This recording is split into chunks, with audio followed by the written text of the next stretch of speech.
The doorbell rings, this annoying ding. Dong. Normal during the day, but annoying when he wakes you up from sleep closer to midnight. I dozed off watching what turned out to be a terrible movie. When my wife left for Uber, I had free time and no more kids at home to worry about. I was stalling, waiting for my wife to get home from her bachelorette party. I got into the habit of waiting for her. I wanted her to feel awkward sneaking home after a bachelorette party, because nothing in our house was the way it should be after 25 years of marriage. There were 3 weeks left from tomorrow until our 25th wedding anniversary. This should have been looked forward to, a big family holiday, but this was not destined to happen. My wife turned out to be a cheater. I had no intention of being in her life when this milestone anniversary arrived, just that she didn't know what I knew yet.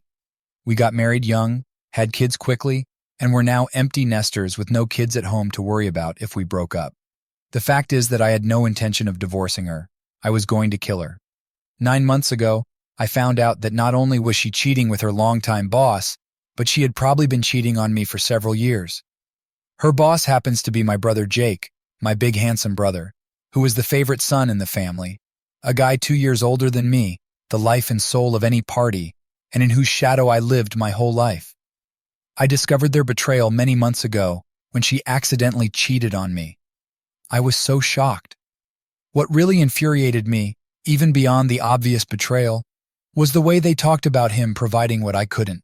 My wife joining my brother in mocking and humiliating me as a man, a lover, a husband. If my wife knew how much my feelings for her had cooled over the past months, she hid it really well.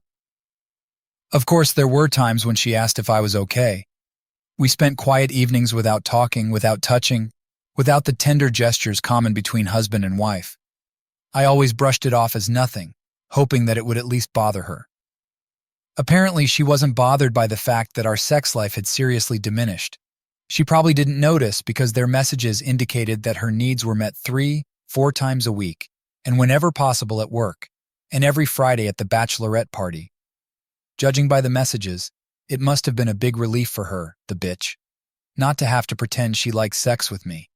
If she didn't love me anymore, she could have ended our marriage and had sex with whoever she wanted. But instead, she played games with me like a total whore. I would have preferred a divorce, even though it would have hurt since I loved her completely before I saw that fateful message. The only exception to our sex life was when my brother and his family went to Florida for 2 weeks. It seemed that as the first weekend without him approached, she became more and more in love. She pressed her whole body against me late at night and early in the morning. I angrily had sex with her twice in those 2 weeks, but most of the time she was clearly confused by my lack of interest. I wanted to resist her even more. But not only did I need a little relief myself, but I also didn't want to completely ignore her, so she would realize that I knew she was a cheater. So why didn't I just confront them? Take it easy. I was developing my plan to kill them. Yeah, you thought I was a doormat for these 2 pieces of shit-cheating bastards? Yes, no way. I was hoping to avoid a life sentence, but ultimately, if that's how the cards turned out, I would rather live with that than the pain of being betrayed by my wife and brother. Over many months, I had time to think through literally dozens of plans to end them. Of course, wishing them both dead was a big deal. They were usually only together when they had sex, or at work, or at a family event.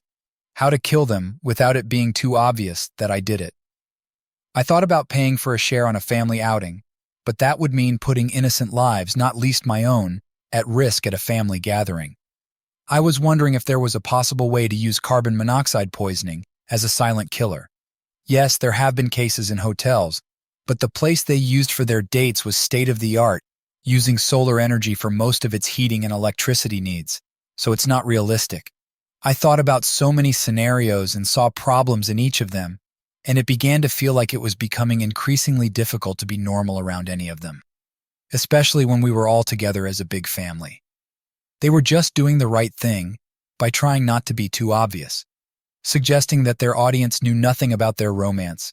But for me, knowing that they were scammers of the worst kind, I saw fleeting glances and gestures, casual touches when they thought no one was looking. Sweet fucking dove, making my rage grow for months. It made me sick to realize how much fun they got from showing each other how much they enjoyed torturing me, not just from the sex, but from all the intimacy they had no right to share together. In my opinion, Their actions showed how much they disrespected me and almost certainly hated me. Why they hated me, I had no idea. I always supported them, although I was a little jealous of my brother, and I never gave my wife a reason to disrespect her. I treated her well in and out of bed, and she never had any problems. She never had sex with me without at least one orgasm, and often more. Now I was almost at my limit. I formed my final plan. As stupid as it was, I decided that I was going to expose their fraud and shoot them both, and then try my luck with the justice system, hoping to use the temporary link insanity, but was stopped by the knowledge that I would almost certainly be sentenced to a long prison sentence, and that my own life would be ruined as much as theirs. Ideally, I would have been able to live with my brother. Ideally, I would have found a plan that would allow me to reveal to them what I knew and have them live for a while in fear of divorce and the breakup of both families. While in my own mind, it would be clear that I would kill them, I just didn't see a way to achieve this. I decided to kill them both shortly before our 25th anniversary. It was non-negotiable. I won't celebrate my 25th birthday with my wife. The anniversary happened to be on a Saturday, so my final plan was to follow her to a regular Friday night bachelorette party at the hotel, find out what room they were in, then the blood would flow, and I would look them both in the eye while killing them. Ding, ding, damn it. Someone is knocking on the door. The stupid wife must have forgotten her keys. "I'm coming," I shouted. But when I opened the door instead of my wife, 2 policemen were standing there. The senior told me who they were, Officers O'Reilly and Bukowski, and could they please come in? I invited them in, and they looked so serious before O'Reilly spoke. "Sir, are you Mr. Richards, husband of Irene Richards?" I nodded in confirmation. He continued, "Mr. Richards, I am sorry to inform you that your wife was involved in a fatal car accident this evening. Sir, your brother Jacob was driving the car they were in, and he also lost his life." Before he could add anything, I started giggling like a maniac. I couldn't believe my luck. The officers then pull me closer, and they see that I was in a red car. You see, the car is in a police car, so I'm quite sure the car is in a police car. I'm probably driving through the field or a house or a cool calm. The officers look at me and say, "I'm sorry, sir, I don't know what happened, but I am in a police car." And then the senior says, "I'm sorry, but I'm not going to jail. I'm going to get this thing handled. I'm a cop, I'm a police officer. I'm a police officer, I'm a police officer, I'm a police officer, I'm a police officer. I'm a police officer, I'm a police officer," and asked if they could call someone to be with me in this tragic hour. "No, officers, thank you for your concern, but life has just done me a favor." The two had an affair for over 9 months. I've spent most of my waking hours trying to figure out how to end this. It's over now. It's natural. Officers of justice, I'm fine. In fact, I'm going to have a drink to celebrate. Would you like to join me? They, of course, refused being on duty. Not to mention they thought I was a bastard for rejoicing in the death of my wife and brother, and they left asking me to call the morgue tomorrow morning to conduct a proper identification. I thought I was wise not to tell them that I planned to kill both traitors in less than 3 weeks. There is no point in provoking complications. I have already shown my true feelings to the police, but I will play the devastated husband with friends and family for a while until I collect the insurance money to pay off the mortgage. I slept like a baby that night and went the next morning to make sure they had not come back to life during the night.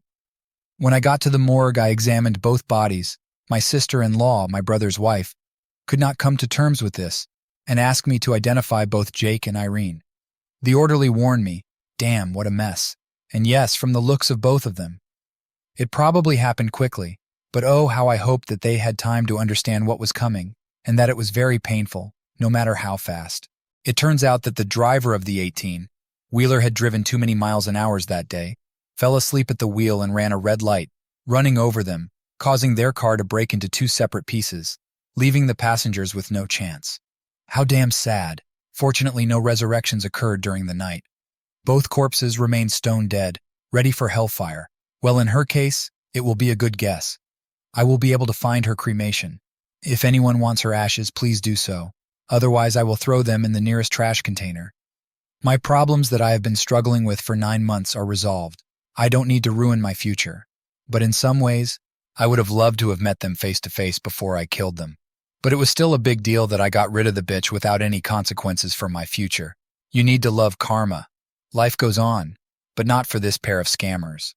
I could smile again after 9 months of heartbreaking agony. Fuck them both. Subscribe to our channel so that your second chaff doesn't cheat on you. And go ahead and listen to the next story, because this story is nothing compared to the next one. If you're under 18, don't even think about listening to the next one. Listen to the next one.